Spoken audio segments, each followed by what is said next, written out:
Good morning, everybody. My name is John. Part of the leadership team here at King's, and specifically lead our Hazelmere site, which is just 10 minutes up the road, and I'll be shooting off there in a minute to speak there before coming back here for the 11:30 meeting here. And look, I know it's already been said this morning, but I want to say as well, thank you for being here, and particularly if this is not where you'd normally be on a Sunday morning. Really appreciate you coming. Thank you so much for giving us your time. I know time is precious, and I hope and I trust that by the end of this meeting, you will consider it time well spent. So on that video there, you just heard a retelling of one of the most well-known stories that Jesus ever told, a story of a father and his two sons who take two very different paths in life. And it's this story, the story of the lost son, or some of you will know it as the story of the prodigal son.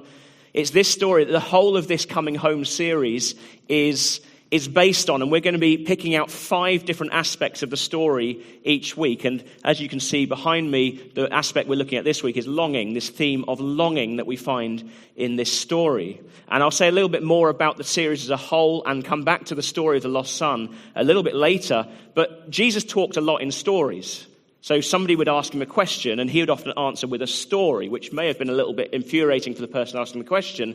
But because Jesus knew that stories are powerful, they're very, very powerful. We can connect with stories in a way that we can't connect with abstract truth. Stories are memorable. They have the power to stir us and to move us, particularly when we can identify with someone or something in that story. This church has a great story. This church here, King's Church, High Wycombe, has a great story. What started with a handful of people, 7 or 8 people, meeting in somebody's living room in a house up on the Hazelmere estate back in the 70s, is now somewhere between 700 and 800 people each Sunday across 3 meetings on 2 different locations, and still growing. Now, that's a story. That is a story. And it's a story, actually, that should probably cause you to ask a few questions, because it's a kind of against the odds story, isn't it? In an age of supposedly declining church attendance and interest in religion at all, should cause us to ask, well, why? Why are you going the other way? How are we going against the trend? What is it that's doing that? What is it that people find here? It's a great story. And here today, you are surrounded by stories, individual stories. All different, all from different backgrounds, different walks of life, different pathways through life. But there is one thing that many of the stories in this room do have in common. And that one thing is the life-changing, transforming discovery of the love of God, the real and personal love of God through Jesus Christ. And for some, that was an instant dramatic kind of thing, a moment in time, everything changed. For others, it was more of a journey that involved several steps over several months or even several years. For some, it was a case of coming back to God, having maybe known him in some way before, been part of the church before, but then strayed away from him for a little while. But the fact is that hundreds upon hundreds upon hundreds of people over the years have discovered this real, personal love of God here at King's.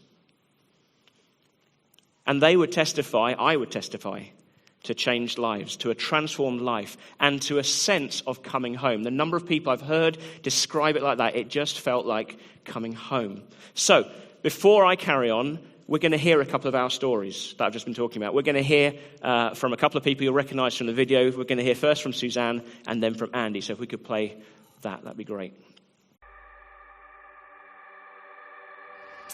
I grew up in a really lovely, loving family, and we went to a Catholic church every week. And so for me, I believed there was a God. I believed he was real, but he was just up in the sky and distant and removed, really. He wasn't close and personal.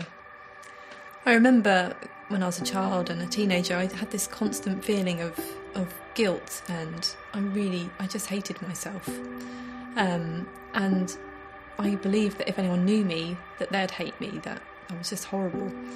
And so that drove me into perfectionism in every area of my life, dancing, schoolwork, everything. And really what that was just me trying to earn acceptance. Even though I was accepted by my parents, they loved me, but I just had this wanting to cover myself up, hide myself, make myself acceptable.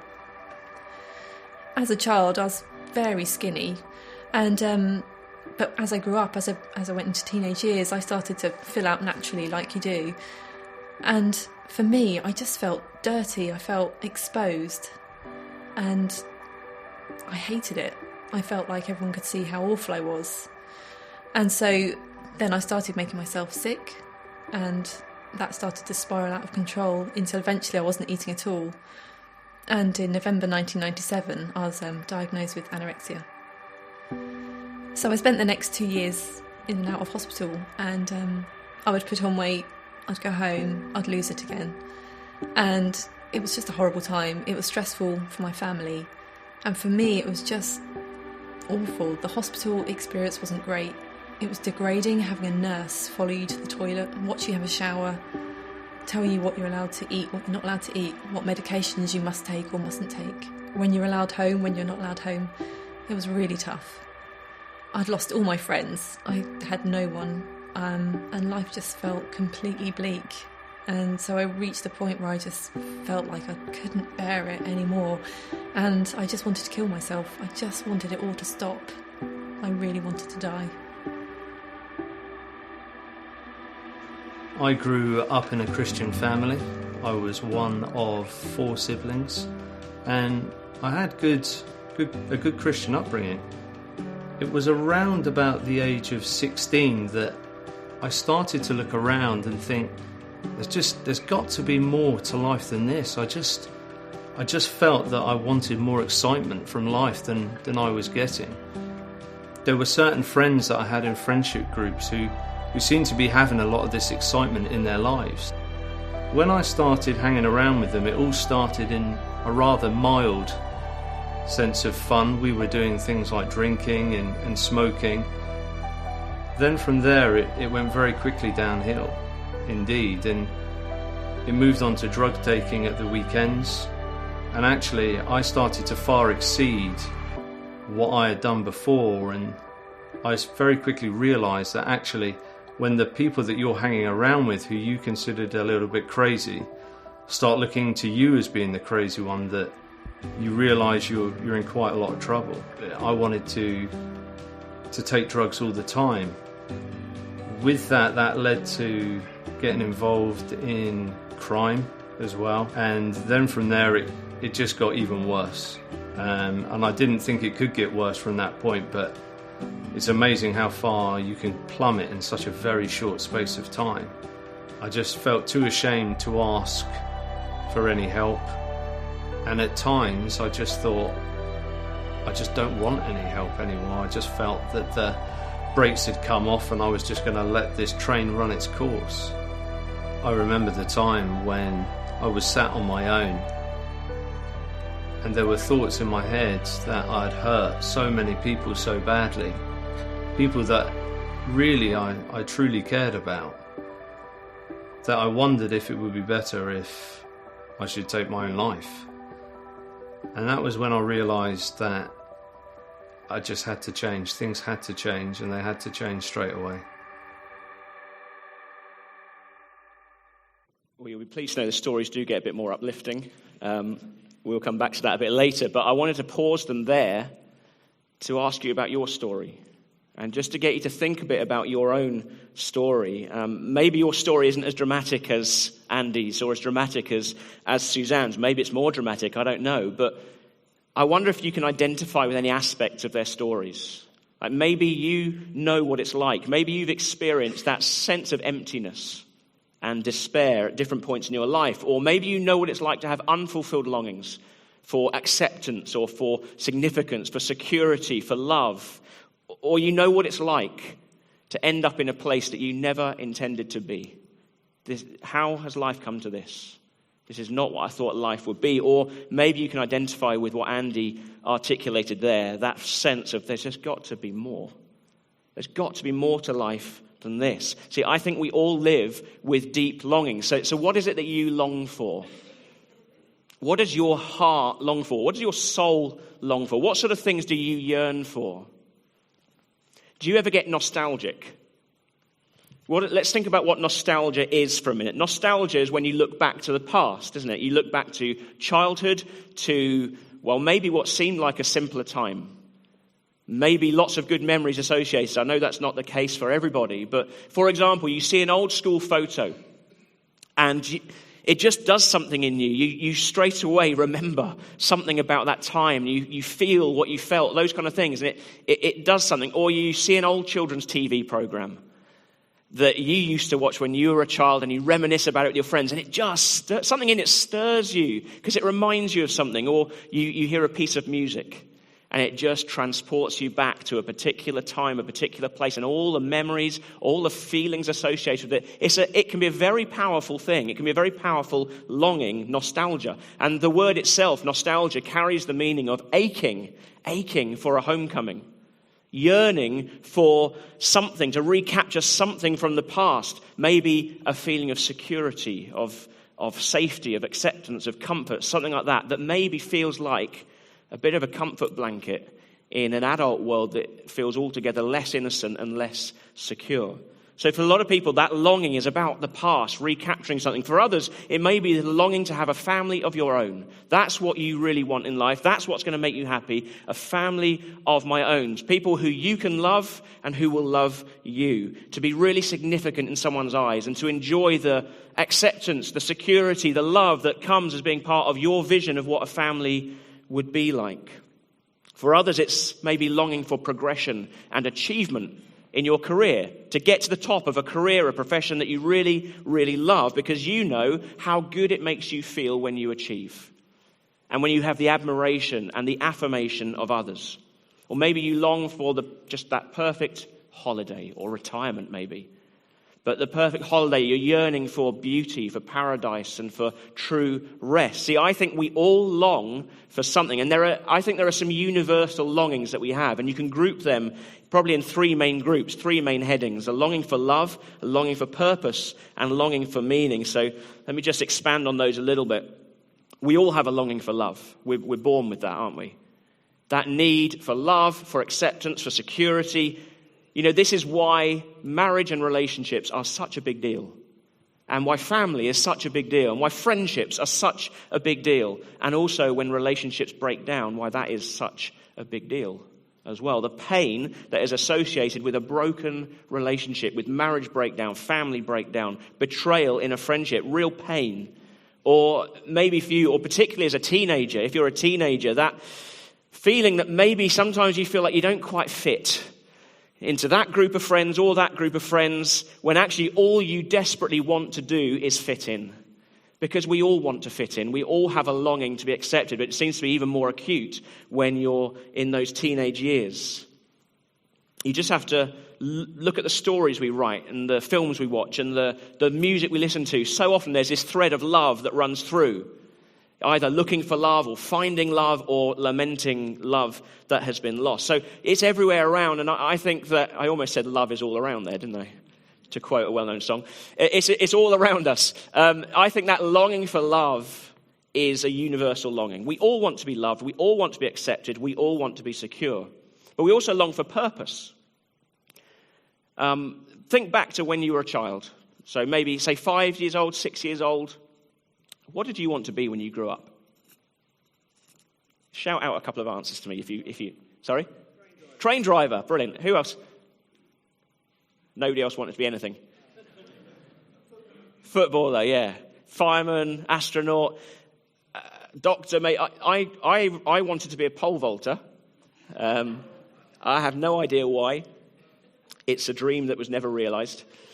I'm also now starting to realise that I may never play up front for Arsenal either. Just a life of unfulfilled dreams. But that's another thing. But just ask yourself this. Why on earth were you thinking or dreaming about having any kind of a job or profession when you grew up? Because you didn't need a job at that age. You didn't have bills to pay. Just writing your name was an achievement. So why were you thinking about what you wanted to be when you grew up?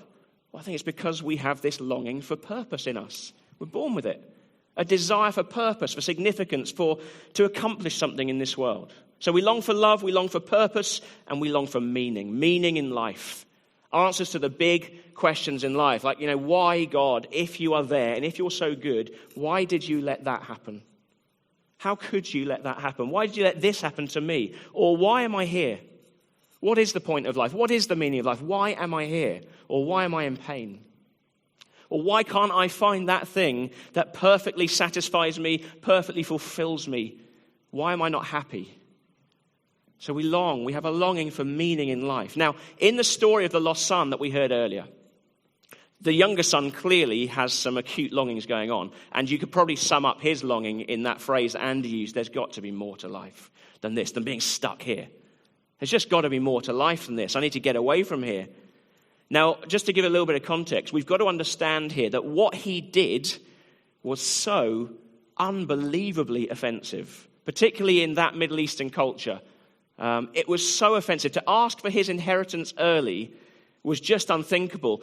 I mean, the expectation was obviously, as it is everywhere, that you wait for your father to die before you receive your inheritance.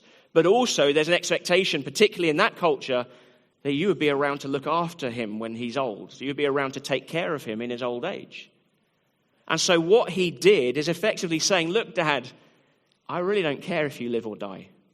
I don't care about you at all, actually. I just know there's something more for me, and I want it now. It's unbelievably offensive and insulting and totally disrespectful. But before we just dismiss this younger son as being some sort of ungrateful, selfish so-and-so, I wonder if he actually just said out loud what most of us really feel. That life isn't bringing us or hasn't brought us what we'd hoped, all that we'd hoped for. Or maybe what we feel we deserve, and that there is something missing. There's got to be more to life than this. Now, this might surprise you, but I don't think that's a bad thing at all. In fact, I think feeling that there's something more is what we should feel. I think it's what we're supposed to feel. Not that everything we desire is good for us, far from it. Be grateful, be very grateful that you don't get everything you desire, because some of the things we desire would be incredibly destructive. But those longings I talked about before for love, for purpose, for meaning in life, I want to suggest to you that actually those longings that we all have come from God. And they come from God to point us to our need of him. That we're born with these driving needs for these things, and that they are put there by God, actually in the end, to lead us towards him. But the son in the story was really just like so many of us, is that he was convinced he had to leave his father, he had to get away from there in order to fulfill his longings, to find the more in life, to be fulfilled. And so Jesus told us what he did. In verse 13 it says, he set off for a distant country. And the story doesn't tell us much about what happened there, only that he squandered his wealth on wild living. So he set off for this distant country, and there he squandered his wealth on wild living. And we're left to imagine what that means. I guess we can probably imagine, though. You know, I guess there was a lot of partying, alcohol, prostitutes, anything else you can think of. But what the story then makes clear is that as time goes on, he spent everything he had. He spent it all, and he ends up in a desperate situation. No money, no food, no work. And so he has to hire himself out to somebody there to go and feed some pigs in the field. And he's there wishing he could eat some of the pigs' food. Now, we're going to go into this a bit more next week, but I think it's fair to say that he has reached a rock bottom moment. So he had gone to that distant country looking to fulfill all his longings, looking for satisfaction and fulfillment, but he ends up completely empty. He ends up completely spent. His longing for love was certainly not found in other women. And his longing for purpose was certainly not found in living that lifestyle. In fact, far from being fulfilled, his sense of longing became far more acute, profoundly acute sense of longing. The questions he must have been asking himself: why am I here? Why am I so lost, empty, broken, and lonely? How has life come to this? How has my life come to this? I wonder if that sounds familiar. Because I think that the story of the lost son is my story and it's your story. It's each of our stories. Some stories are more or less dramatic, some are more or less painful, but this story of unfulfilled longings, of something missing from life, I think we can all identify with that. So to go back to what I was saying earlier, nostalgia, nostalgia meaning aching for a homecoming. Well, what does nostalgia leave you with in the end? It just leaves you with the ache when you realize, actually, you can't go back there. And that even if you could, you'd probably realize it wasn't as perfect as you remembered it anyway. Or you realize that family life, while a brilliant thing, and your family might be the most wonderful family, and you enjoy great times together, but family life doesn't actually turn out to bring that perfect and lasting satisfaction that you were looking for, because your family will never live up to your idealized vision of what they should be. Or when you get to the top of your career, the top of your profession, the question's always going to be, what next? Is this it? Have I reached my measure? The longing doesn't disappear. The richest man in the world is never as rich as he would like to be. You never do find perfect paradise, perfect rest on holiday, and even the very best holidays come to an end before you know it. The new mobile phone, the latest gadget that you were so excited about having, after you've had it for a week, it's just run of the mill. It's boring. And this is the human condition. If I could just have that, then I would be happy. That's what would make me happy. Or if I could just be with her, if I could just be with him, that is what would make me happy. Or if I could just be there, if I could live there, then I would be happy. See, almost everywhere we look, the grass is greener than where we stand. And we live with this sense of restlessness and longing and a yearning for something that we don't quite know what, but yearning for something in life that we can't quite grasp hold of. It's like we get a glimpse and it then slips away through our fingers. That thing that we think is going to bring us lasting happiness turns out not to deliver the ultimate satisfaction that we had hoped it would. And we look everywhere for it. We look in everything that the world can possibly offer. We look in careers and in stuff, having things, material goods. We look in holidays, in sex, in alcohol, in sport, in shopping, in leisure, entertainment, pornography, body image, friends, family, you name it. Everything the world has to offer, we look for satisfaction in it. But nothing ultimately delivers that longing for more. Nothing ultimately satisfies that longing for more. So C.S. Lewis, who's the writer of the Narnia books, The Lion, the Witch, and the Wardrobe, he said, if I find in myself a desire which no experience in this world can satisfy, the most probable explanation is that I was made for another world. I think that's true. Yeah, I think we were made. I think we were designed for a different kind of world, a different kind of existence. The kind of world, the kind of existence that God created in the beginning before we messed it up, before we turned our backs on him and messed it up. And C.S. Lewis goes on to say, probably earthly pleasures were never meant to satisfy it, this desire. Earthly pleasures were never meant to satisfy it, but only to arouse it, to suggest the real thing. And this is exactly what happens in the story of the lost son. His longings become more acute. As he seeks to satisfy them in earthly pleasures, actually the longings become more acute to point him towards the real thing. This is where you'll find satisfaction. To suggest the real thing, to point us towards God, where we will find satisfaction. The problem is not that we have longings, that we live with longings. The problem is that we seek to fulfill them without God. And so the question is that I want us to think about is, where will you go to satisfy these God-given longings? Because I think Jesus, part of the reason he told this story was to help us find our way home, to help us see what God is like, what sort of welcome we will get with God, and to help us find our way to him, to point us to him. And this whole Coming Home series is all about helping us explore together this idea that the very real longings, the universal longings we all have for love, purpose, and meaning are satisfied not by running away from God, but only by running towards him. And so I really hope that you stick with us on this journey. You see it through to the end.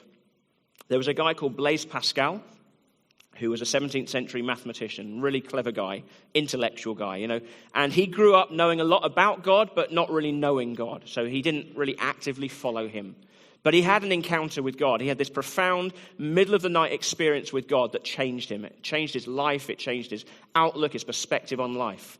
And so he began to challenge his fellow intellectuals to a kind of wager on God, to make a bet on God. He would dare them, he would challenge them to pray for a period of time as if God was real and see if he didn't change their lives. And so he would say to them, look, make a bet that there is a God who loves you. Because if you're right, you have everything to gain. If you're wrong, you've got nothing to lose. Make a bet that God is real. That's what he would challenge his friends to. Now, if you're up for it, And the fact that you're here suggests that maybe you are. Maybe you are thinking there's something worth exploring here. If you're up for it, I want to give you a similar challenge. To make a bet that God is real. To pray as if God is real. A gamble where you have everything to gain and nothing to lose. Now, before I explain how we'll do that, let's just have a look at what happened in those stories that we started earlier. So if we could play the second part. So at that point, because I was feeling so desperate, I thought, well, I may as well talk to my dad about it because there's nothing else I can do. And it wasn't really so much the words my dad said. He just said to me that God loved me, and all I needed to do was to rest in God's love. And I'd heard those words before, but for some reason at that point, they became real. I think God just broke some of the lies that I was believing and made those words true. You know, God was real, God loved me. It was a complete revelation. And so I went from feeling utter despair to feeling joy, you know, and I woke up the next day, instead of wanting to kill myself, just feeling so happy, so full of love and joy. It was just incredible. It was a miraculous turnaround. I really understood that my appearance didn't define who I was, that being skinny wasn't my identity. And God showed that to me, you know, through his word. And he told me, you know, I'm his masterpiece. I'm the apple of his eye. I'm so loved. So it doesn't matter what struggles I go through or what life throws at me. That's who I am. And it doesn't depend on what I look like.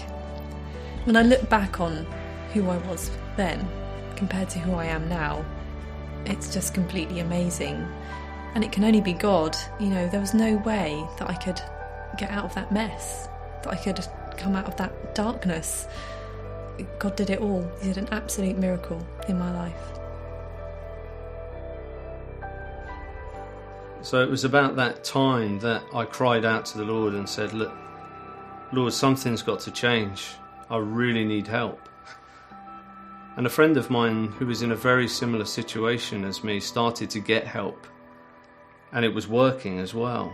And I realised through that help that there was hope for me as well. And that was a great comfort to me. And I started to take that path as well. I took the same path as he did and started to get some help from a very kind group of Christians who specialised in this type of rehabilitation, really. So I did that for around about 2.5 years. And it was through that period that my life really started to change. It was during that time that I encountered God in many different ways, and he gave me freedom in areas of my life that I'd struggled with over the years that I'd never experienced before. And it was through that I felt huge weight and pressure had been lifted off my shoulders, and it started to help me live a lot more freely than I'd ever done before. So my life now is completely different from what it used to be. The relationships that God has restored in my life that seemed irreparable before have been. I have a wife and children, and just the blessings that I experience are all down to God. And what I thought that I'd completely destroyed in my life, it actually turned out it wasn't destroyed at all, and the Lord has restored it to me. I mean, don't get me wrong, I'm not the finished article, just ask my wife. But it's a process, it's a journey, but it's a journey that I'm enjoying a lot more than I did previously, that's for sure.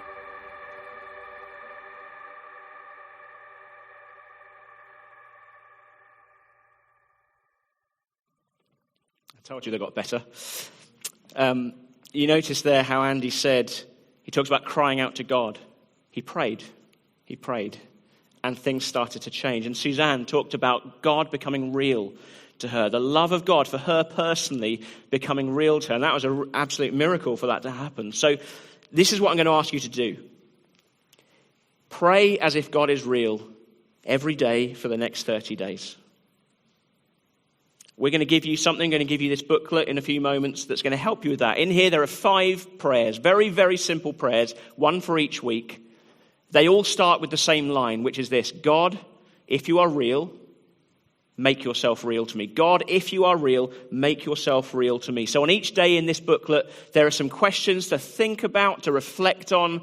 There's some space for you to write down any thoughts you might have. And then there's that very simple prayer at the end. I wonder, could you find a slot of, say, 10 minutes a day, 15 minutes if you want to spend a bit longer on it, but let's say 10 minutes a day, could you find a slot of 10 minutes a day to really do this properly, to kind of go for this properly and give it your all, give it your best shot?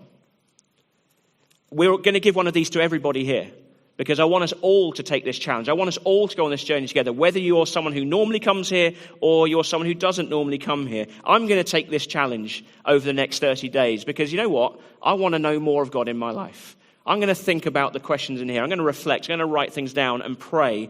Now, I'm not going to pray, God, if you are real, because clearly I already think he is. I'll just adapt the prayer, though, to say, God, thank you that you're real.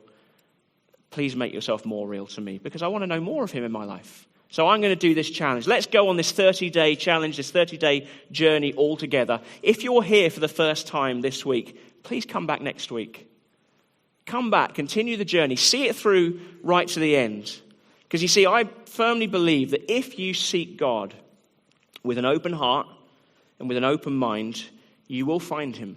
He will make himself known to you. The reason I'm convinced of that is because of the lengths he went to by becoming a man and dying on a cross so that we could be near him. And for some, that discovery, as I said before, was an instant kind of thing. It happens quickly. For others, it's more of a gradual journey. But make a bet that there is a God who loves you. Pray as if God is real for the next 30 days. You have nothing to lose, but potentially you have everything to gain. Thank you very much.